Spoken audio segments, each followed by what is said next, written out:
sa Papa Dudut Stories, ikaw ay hindi nag-iisa.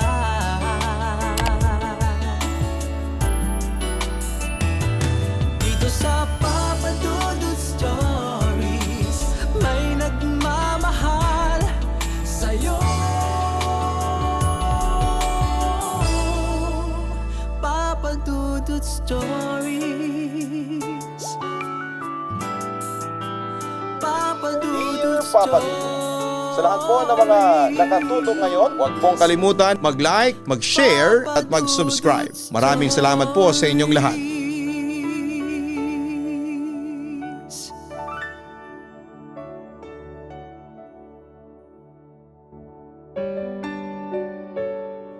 Hi po sa inyong lahat. Ako po si Akira Maymay de Guzman Moramoto.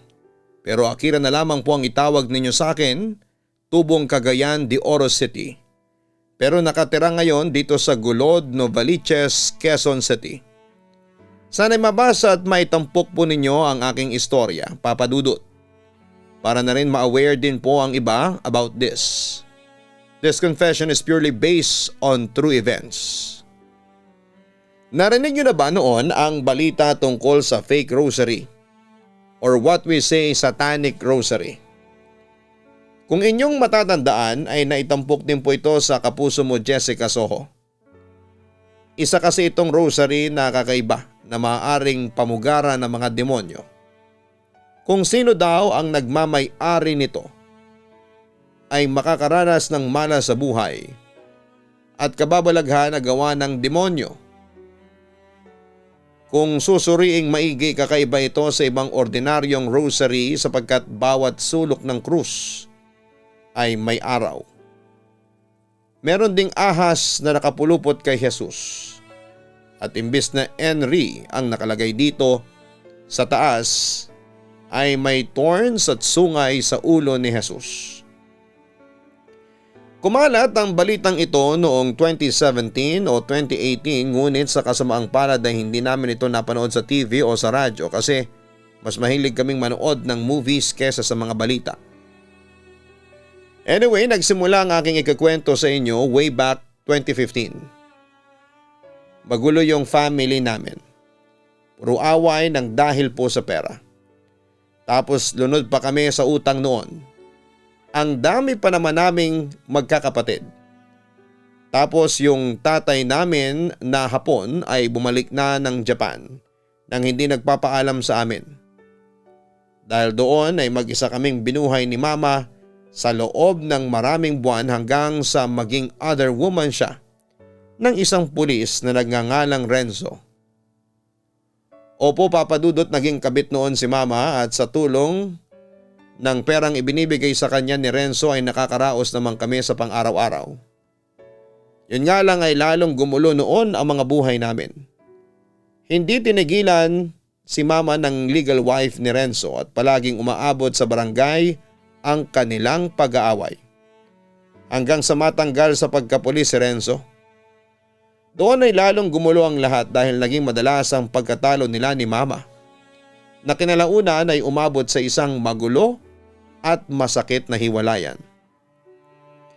Minsan talaga, Papa Dudut, ay naiiyak na lamang ako at tinatanong ko sa aking sarili kung bakit ganito ang buhay namin.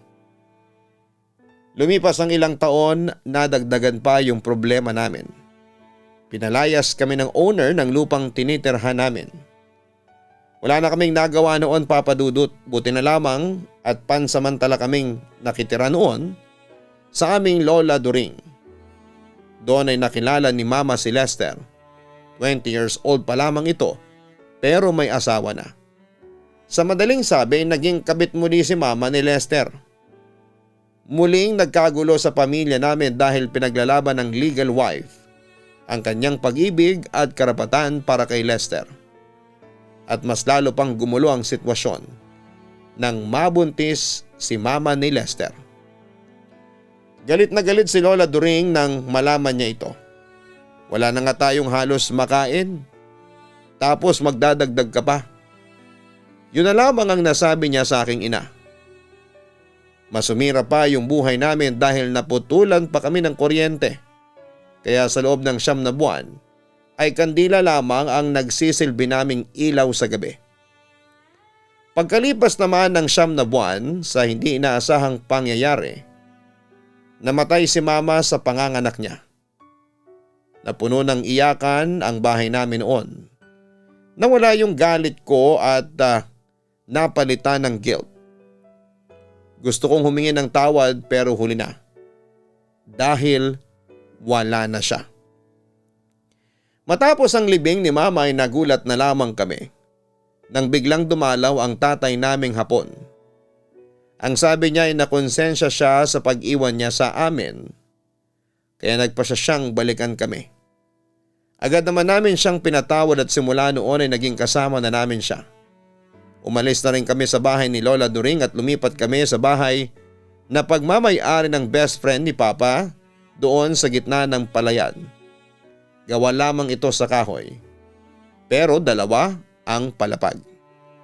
2 din ang kwarto nito at mukhang maaliwalas naman, Papa Dudut. Hindi na rin ako nagreklamo na doon kami lumipat kahit na parang malayo kami sa sibilisasyon. Samantala'y naging bahagi kami ni Ate Aiko ng mga volunteers na naglilingkod sa aming simbahan. Voluntaryo kami naglilinis ng simbahan tuwing araw ng Sabado. At pagkatapos maglinis ay kaunting Bible study at pagsapit ng 3:00 ng hapon ay sasama kami sa novena. Kaya nakaugalian na namin ang ate ko na magdala kami ng rosaryo. Yung mga rosaryong nagamit namin ay natagpuan namin sa mga gamit ni mama. Habang inililigpit na namin po ito. Gawa ito sa plastic na makikita mong madalas na ibinebenta sa labas ng simbahan. Ako nang nagtago ng mga rosaryong yon at isinabit ko ang mga rosaryong yon sa tabi ng aking higaan. Umaasa na yon ang magiging sandata ko laban sa mga masasamang espiritong gustong gumambala sa aking masarap na pagtulog. At yun nga, Papa Dudut, dinadala ko ang 2 rosaryong yon kapag pupunta kami ni Ate Aiko sa simbahan. At binabalik niya yon sa akin pagkatapos ng novena at service namin sa simbahan. Pero alam mo, Papa Dudut, doon na nga nagsimula ang mga kababalaghan na nangyayari sa amin. Una naming na-notice ay ang napakabahong amoy sa bahay, especially sa kwarto. Masangsang ang amoy. Lagi pa ngang nagreklamo si Kuya Akimo noon kasi napakabaho daw sa may ulo niya. Wala namang dahilan para maging mabaho yon. Malinis yung buong bahay namin. Pangalawa, tuwing gabi maingay palagi yung dingding namin.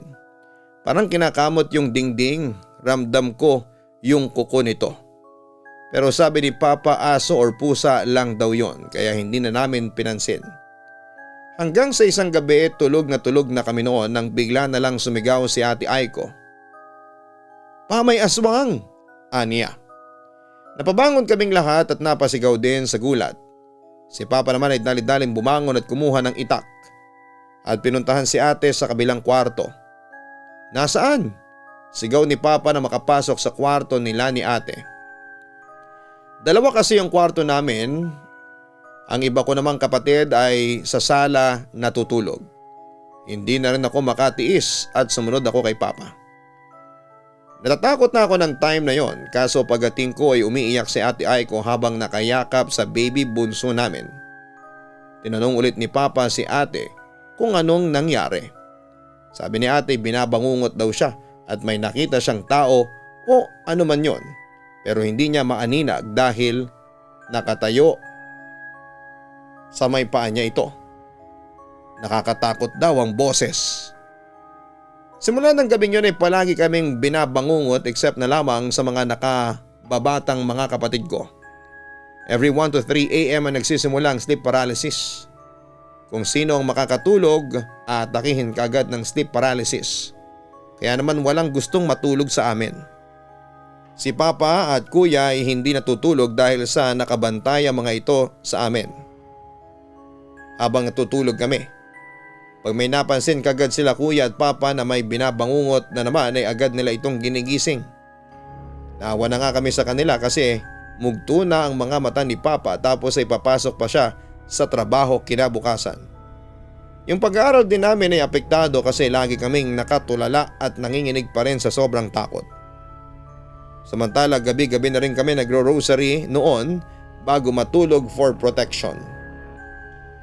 Pero wala pa rin nangyayari. Lumala lang yung sitwasyon namin, Papa Dudut. Malayo din kami sa kapitbahay at nakatira kami sa may palayan kaya wala talaga kaming mahihinga ng tulong kung sakali. Sabi nila aswang daw ang gumagambala sa amin. Sabi naman ng iba yung mama daw namin ay nagmumulto. Pero hindi kami naniniwala na si mama yon kasi napakabait ni mama. Ayaw niya kaming natatakot noon pa man at araw-araw din namin siyang ipinagdarasan. Isang gabi nakatulog kaming lahat pati si kuya at papa ay natulog na rin dahil sa sobrang pagod. Then here we go again. Binangungot na naman yung isa kong ate, si Ate Ayaka. Katabi ko siya that time kaya napansin ko kagad. Yun lang ang narinig ko sa kanya habang nakapikit pa rin ang mata niya. Napakaduwag ko ng time na yun at hindi ko man lang ginising si ate. Dagdag mo pa yung mahinang ilaw ng lampara kaya naman takot na takot ako. Hindi nagtagal ay mas lumakas ang ungol ni Ate Ayaka kaya naman napabangon kagad si kuya at pinuntahan agad si Ate Ayaka. Uy, gumising ka, sabi ni Kuya Akimo pero hindi pa rin magising si ate. Niyugyug na rin niya ito at paulit-ulit na sinisigawan at sinasampal pero wala pa din. Takot na takot ako at nakaupo lamang ako sa tabi habang pinapanood si kuya. Napabangon na rin si papa at ang iba ko pang mga kapatid dahil sa ingay ni kuya at pumunta sa kwarto namin. Bigla akong tinawag ni kuya at inutusan ako kunin ang holy water sa altar na nasa may sala.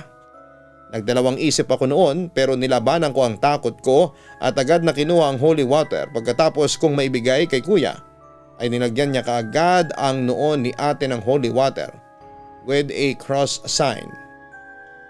Doon pa lamang nagising si ate. Pagmulat ni ate ay napakapula ng mga mata niya. Hinihingal din siya at pawis na pawis. Tumitig siya sa amin isa-isa at nanlilisik ang mga mata niya. Maya-maya ay medyo kumalma na siya pero bigla siyang napatingin sa gilid niya at pagkatapos ay umiyak at niyakap si kuya. Sabi niya ay andyan pa din daw. Nandun pa rin sa gilid niya ang babae na nakita niya sa panaginip. Kahit wala kaming makita sa tinuturo niya ay ramdam namin ang malakas na puwersa nito. Winisikan agad namin ng holy water ang lugar kung saan siya nakaturo. Nang kumalma na si ate ay tinanong kaagad namin siya kung ano ang nakita niya. Ang sabi niya ay may nakita daw siya ang babaeng sobrang nakakatakot ang mukha na tumabi daw sa kanya. Nakatahi daw ang bibig at walang itim ang mata. Maputla at buhaghag daw ang buhok nito. Galit na galit daw ito habang nakatitig sa kanya, Papa Dudut.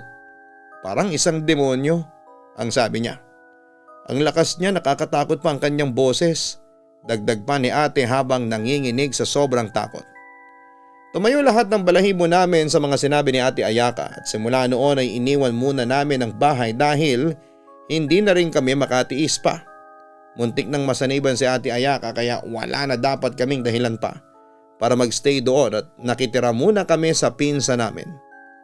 Akala namin, Papa Dudut, ay titigilan na kami ng demon or something pero mali kami.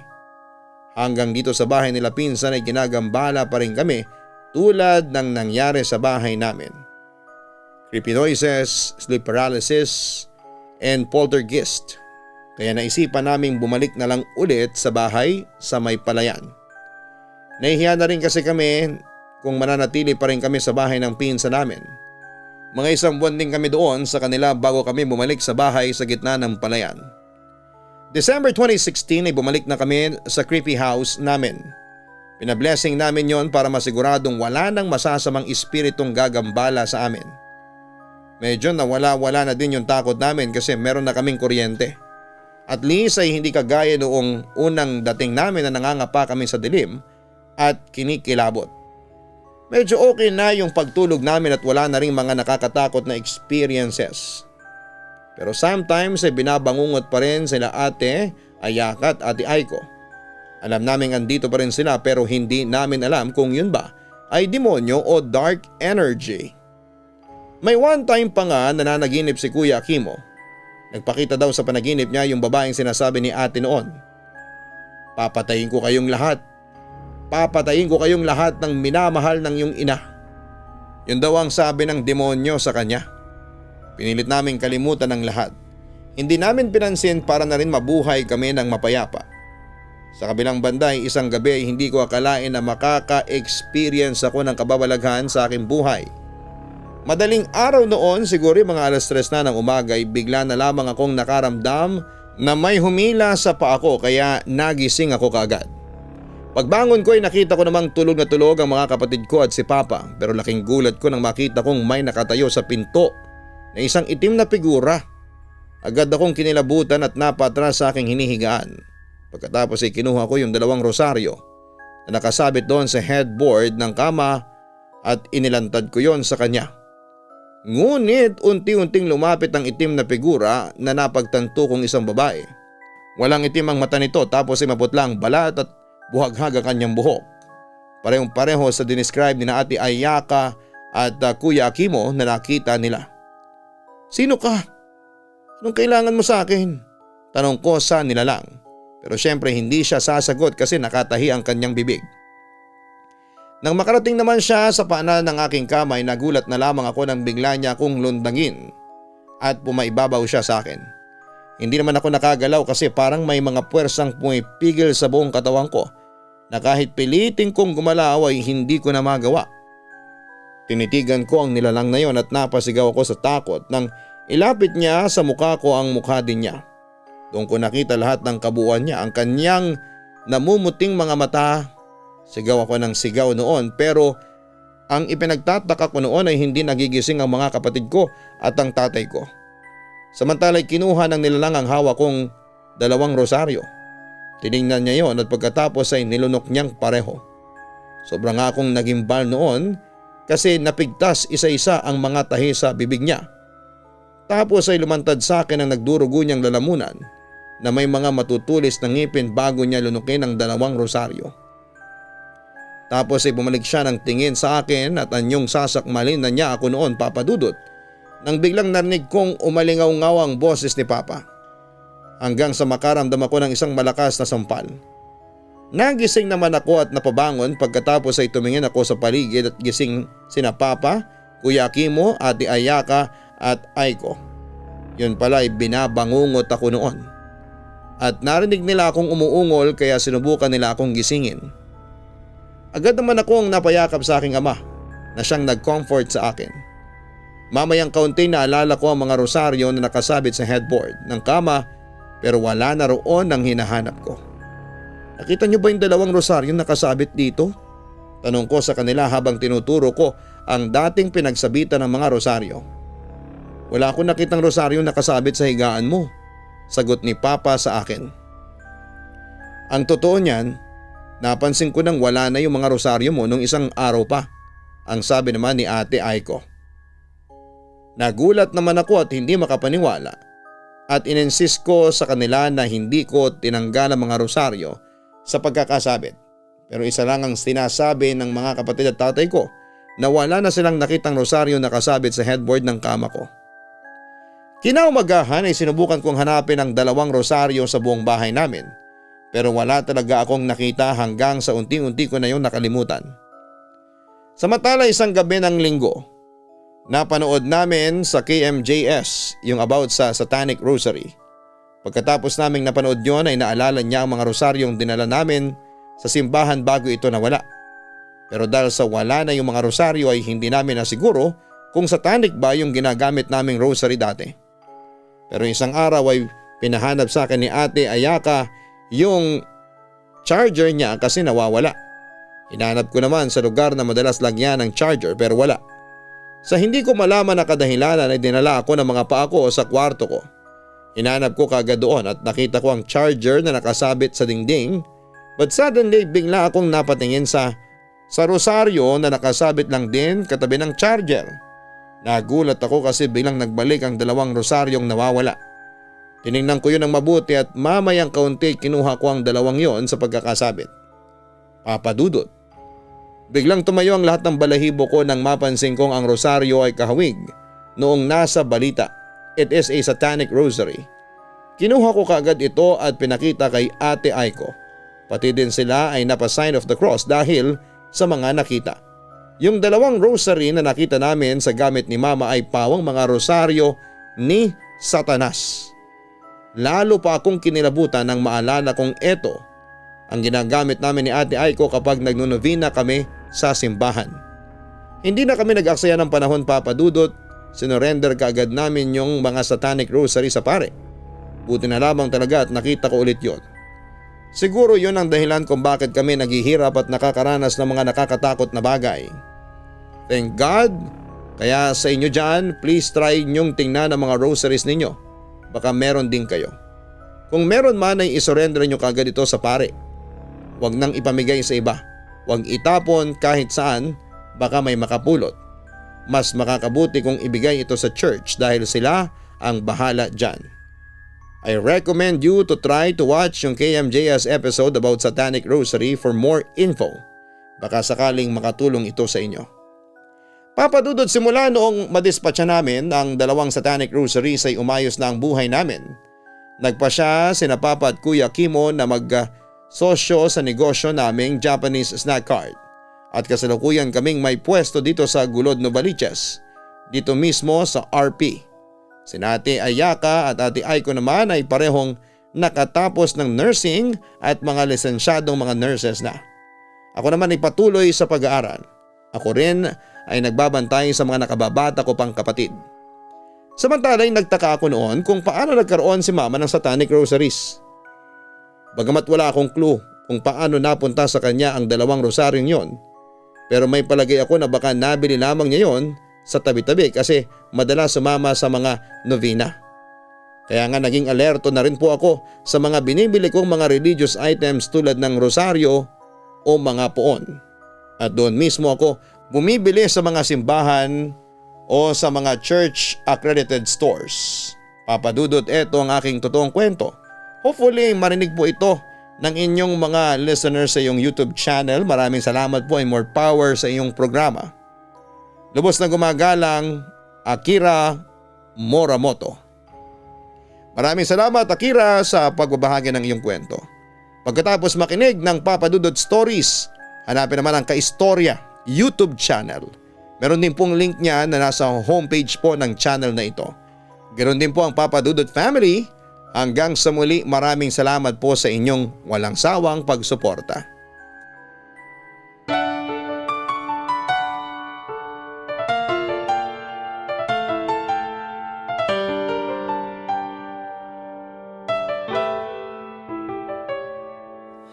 Ang buhay ay mahiwaga,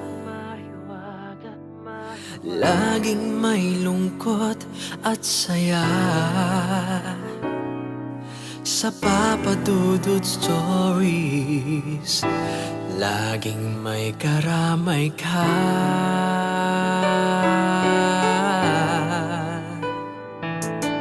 Mga problemang kay bigat,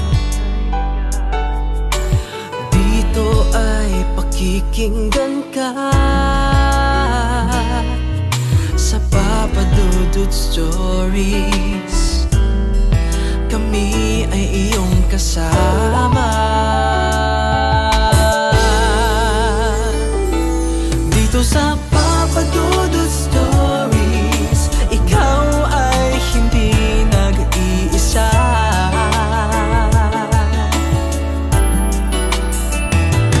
Dito sa Papa Dudut Stories, may nagmamahal sa'yo. Papa Dudut Stories, Papa Dudut Stories, Papa Dudut Stories.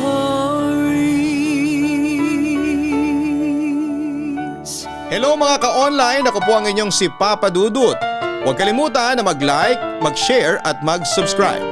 Pindutin ang notification bell para mas maraming video ang mapanood ninyo. Maraming salamat po sa inyong walang sawang pagtitiwala.